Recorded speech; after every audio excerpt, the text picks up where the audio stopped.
What if everything we call history is only the history of the world after the fall, not the first rise of civilization, not the beginning of humanity, but the second attempt? Across the earth, there are ruins that do not fit neatly into the story we tell ourselves. Stone blocks cut with impossible precision. Ancient sites aligned to the stars with mathematical perfection. Flood myths repeated by cultures that never met. Maps that seem to show coastlines no one should have known. And buried beneath layers of dust, salt, and silence, the same disturbing possibility that this world may not be our first, that somewhere in the forgotten dark of prehistory, human civilization may have reached a height we can barely imagine, and then disappeared so completely that only fragments remain. Not destroyed in one place, not defeated by one war, but erased. And if that happened once, what proof could possibly survive? We like to believe that civilization began in a straight line. A few ancient cities, the first farms, the first kings, the first writing systems, then, slowly, the world we know. It is a clean story, comforting, ordered. But the real earth is not clean, it is violent. It shifts, drowns, freezes, burns, and buries. Coastlines vanish, continents crack. Ice swallows entire landscapes. Oceans rise in silence. Ash falls for years. Rivers change direction. And memory, the most fragile thing of all, dies faster than stone. The deeper archaeologists dig, the more they find gaps, periods of sudden change, unexpected leaps. Structures that seem older than the people who inherited them. Knowledge that appears too early. Legends that sound less like myth, and more like damaged memory. It is possible that what we call ancient civilization was not the first civilization. It may have been what came after. And if a previous world existed, it did not vanish cleanly. It left behind echoes, broken monuments, strange alignments, stories of fire and water, and perhaps, in the coldest places on Earth, a warning that was never meant for us to find. The official story of human history is built from surviving evidence, pottery, burials, bones, tools, walls, written records. But survival is not the same as truth. It is only what remains. Most of human history happened near water. Coasts, rivers, deltas, and fertile floodplains supported the first large populations. But those same regions are also the most vulnerable to change. When sea levels rose at the end of the last ice age, vast areas of land disappeared beneath the ocean. Entire habitations could have been swallowed whole. This is not speculation. The sea did rise dramatically. Over thousands of years, shorelines moved inland. What was once dry ground became seafloor, and that creates a problem. If an earlier civilization existed along those lost coasts, many of its cities may now lie underwater, buried beneath mud, pressure, darkness, and time, out of sight, out of reach, beyond the casual eye of history. There is another problem. Stone survives. Metal corrodes, wood rots, paper burns. Electronics vanish almost completely. A highly advanced civilization does not leave behind neat evidence after 10,000 years. Not unless the conditions are perfect. And on Earth, they almost never are. Then there is catastrophe. Humanity has already lived through massive climate shifts, supervolcanoes, asteroid impacts, magnetic changes, earthquakes, floods, droughts, and crop collapse. Modern civilization feels permanent only because we have not yet watched it die. But permanence is an illusion. If a global civilization fell before recorded history, the survivors would have inherited almost nothing. No satellites, no power grids. No archives. Only trauma. Only oral stories. Only symbols. Only fear. And over generations, fear becomes ritual, ritual becomes myth. Myth becomes legend, and legend is dismissed, unless something physical remains, something too deliberate to ignore. In the winter of 2023, a research team conducting subglacial scans in a remote polar region recorded an anomaly they were not expecting. The mission was routine. They were mapping deep ice layers and bedrock formations beneath an isolated ice shelf. The equipment was designed to measure density, depth, and structural variation. Nothing about the site was considered extraordinary. It was cold, silent, desolate. A place of endless white above and black geological pressure below. Then one of the scans returned a shape. At first, the technicians assumed it was a software error. The pattern was too regular to symmetrical. Beneath nearly 2 kilometers of ice and compressed sediment, the radar had outlined what looked like a series of straight lines intersecting at angles close to 90 degrees. Natural formations can create strange impressions, but this was different. The geometry repeated. The spacing was consistent. And at the center of the pattern was a hollow region with density readings that did not match surrounding stone. The team recalibrated the instruments. They ran the scan again. The structure was still there a week later. They expanded the survey area.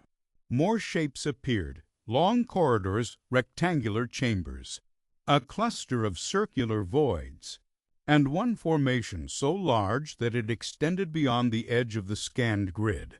No one said the word civilization, not at first. They called it an anomaly, a subsurface irregularity, an unnatural pattern, an unresolved structure. But in the private logs, one phrase appeared more than once. It looks built. The team requested permission for deeper analysis.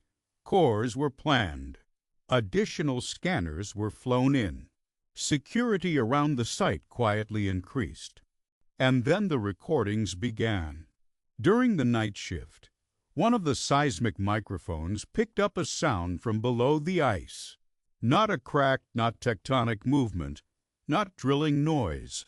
It was a pulse, low, metallic, rhythmic, 3 short vibrations. Then silence, then 3 more. As if something far beneath the frozen earth was repeating a pattern and waiting. Once the anomaly was flagged, the investigation changed shape. The site was no longer treated as a geological curiosity. It became controlled, compartmentalized, restricted.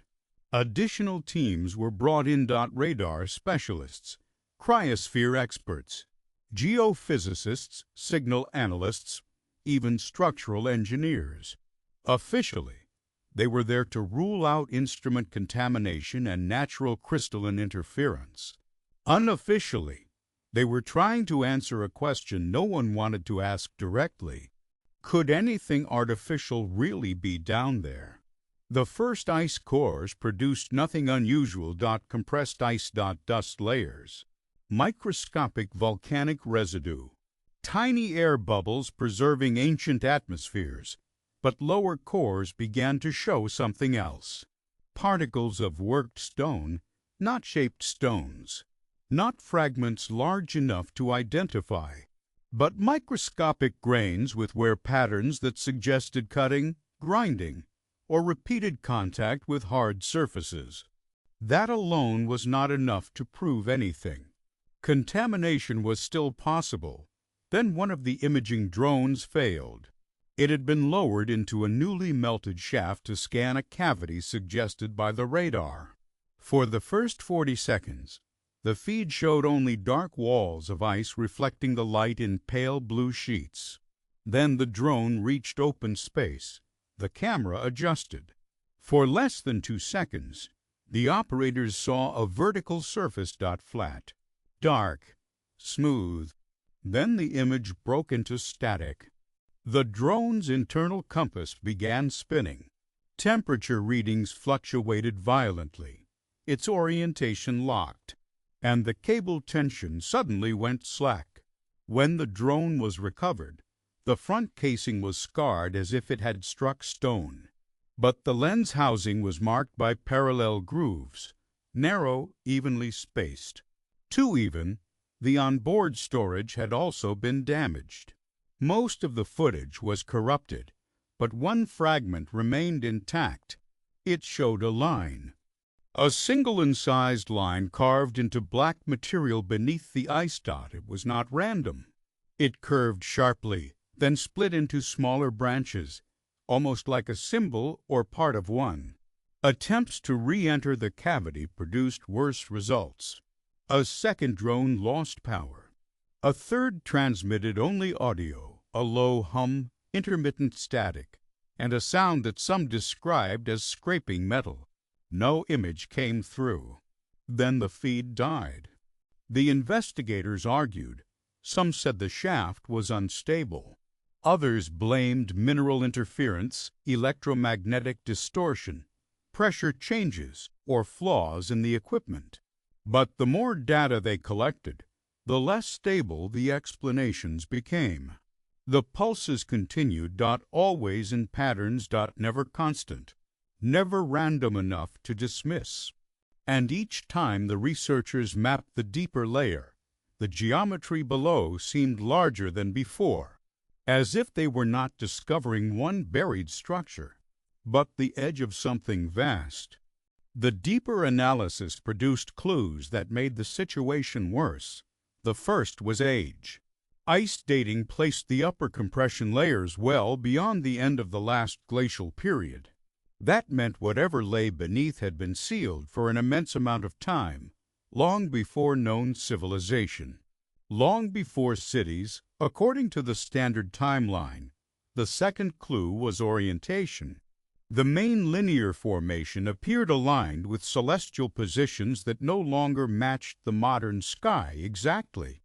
Astronomers brought in to test the angles found that the geometry made more sense when adjusted for ancient axial positions of the Earth. It was as if the structure had been placed with reference to a sky seen thousands of years earlier. Then came the sound analysis. The repeating pulses were processed and converted into visible waveform patterns. At first, they looked meaningless. But when one analyst overlaid multiple recordings, a disturbing regularity emerged. The intervals were mathematically consistent, not mechanical in a modern sense, not like a machine engine, more like a coded sequence or timed response. 3 pulses, pause, 3 pulses. Long pause, 1 pulse, repeated over several nights. Then the missing data appeared. Entire blocks of sensor logs vanished from storage servers without evidence of remote access. Backup files existed, but their timestamps were wrong. In several cases, files created minutes apart were marked as if they had been written decades apart in corrupted metadata fields. One technician reported a visual distortion inside the command module. For less than a second, he claimed the live depth map displayed extra chambers beneath the scan zone, dozens of them, concentric, descending. When he called others over, the image had already reset. Another researcher found a pattern etched into a recovered fragment of dark mineral residue from the drone casing. Under magnification, the residue showed tiny repeating grooves arranged in sequences. They looked decorative at first, until someone noticed that the spacing resembled the pulse intervals. The same pattern in sound, the same pattern in material. And then a final clue emerged from the ice dust itself. Trapped within one layer, just above the anomaly, were elevated traces of soot, rare metals, and vitrified particles. Evidence of intense heat, not volcanic heat, not local wildfire residue. Something hotter, sudden, widespread. The kind of signature left behind when a world burns. The real turning point came during a deep resonance test. The researchers sent controlled vibrational signals through the ice to map hollow spaces below, It was a standard method, safe, predictable. But when one pulse sequence was transmitted, the response from below changed. For the first time, the buried source answered differently. The instruments recorded an immediate return pattern, not an echo, not a delayed reflection. A response. Short, measured, structured. The room went silent as the waveform built across the monitors. The signal repeated twice more. Same interval, same spacing. Then every active monitor in the module flickered at once. For approximately 4 seconds, the primary scan rendered a full cross-section of the anomaly in extraordinary clarity, not because the system had been improved, but because, somehow, something had filled in the missing spaces. The image showed walls, levels, stair-like descents, a central chamber, and at the very center, a vertical object rising from the floor like a pillar or tower. Around it were smaller shapes arranged in rings. It did not resemble a cave. It did not resemble a fault zone. It resembled architecture. Then, just as suddenly, the image vanished, the monitors went black. Emergency systems activated. The module lost external communication for 11 minutes. When the network returned, several files from the event were unreadable. Others had been replaced by blank data. Only one terminal retained a partial still image of the central chamber. At the base of the pillar, barely visible through scan noise, was a formation that looked almost human. Not a body, not clearly. More like a carved figure, or several figures standing in a circle with their heads raised toward the center. After that, the mission was suspended. Officially, it was due to equipment failure and environmental risk. Unofficially, some members of the team believed they had found something impossible, not merely an ancient structure, but a preserved site from before the collapse. A place built by people who knew their world was ending. A place hidden beneath ice because it had once stood in a climate that was very different from the one above it now. A place that may have been designed to endure the reset. And if that was true, the darkest possibility was not that they found ruins. It was that the site was not dead. There are several theories about what the team may have discovered. The first is the conservative explanation. A rare natural formation, geometric but geological. An unusual combination of bedrock fracture, mineral layering, and electromagnetic distortion. The sounds could have been ice stress. The symbols could have been random abrasion. The architecture could have been pareidolia, the human tendency to see intention in chaos. It is the safest theory. But it does not explain the mathematical pulse pattern. It does not explain the repeated right angles. And it does not explain why the structure appears aligned to an ancient sky. The second theory is older and more disturbing. That an advanced prehistoric civilization once existed before the end of the last ice age, not futuristic in the modern sense, but highly organized, capable of engineering, astronomy, and monumental construction. Then came catastrophe, rapid climate collapse, flooding, fire, impact, volcanic winter. Perhaps several events at once. Their cities fell, their coastlines vanished, their records burned. A few survivors remained. They carried broken memories into a new age. Those memories became flood myths, creator gods, civilizing heroes, and stories of a former world destroyed by divine anger. Under this theory, the buried structure is not random. It is a remnant, a vault. A warning, a tomb for knowledge. The third theory is the most unsettling, that the structure was never meant to preserve the past. It was meant to survive into the future, not as a memorial.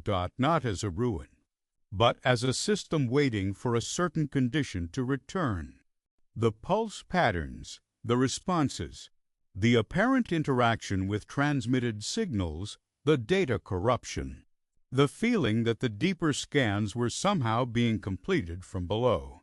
All of it raises one impossible suggestion, that something in the structure may still be active, not alive in a biological sense, not conscious in any way we understand, but functioning, listening, responding.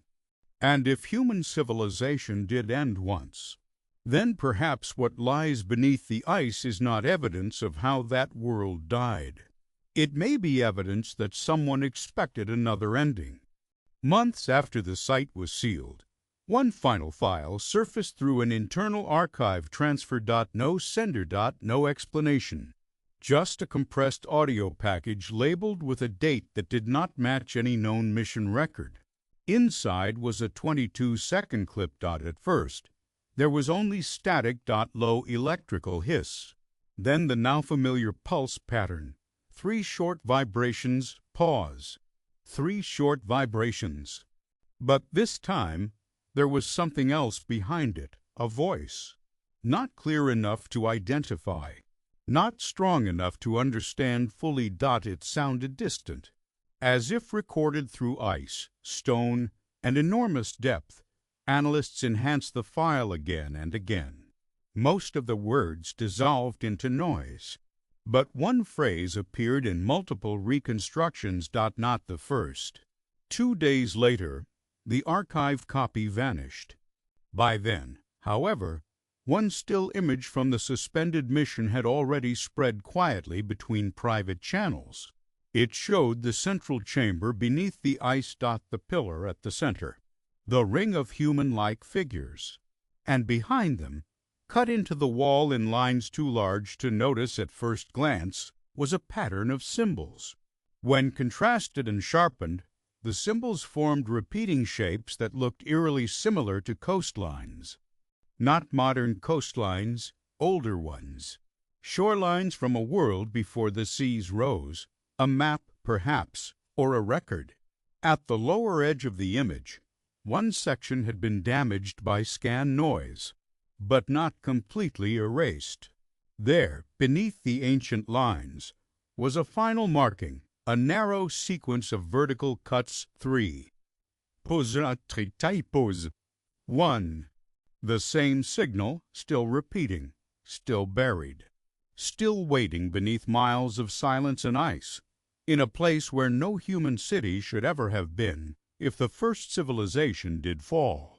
Then this may be the only part of it that was never truly lost. And if it is still sending a message now, after all this time, there is one question more frightening than any other. Who was that message meant for? If humanity already lived through one erased world, are we the survivors of a forgotten beginning, or the next civilization being warned before the end?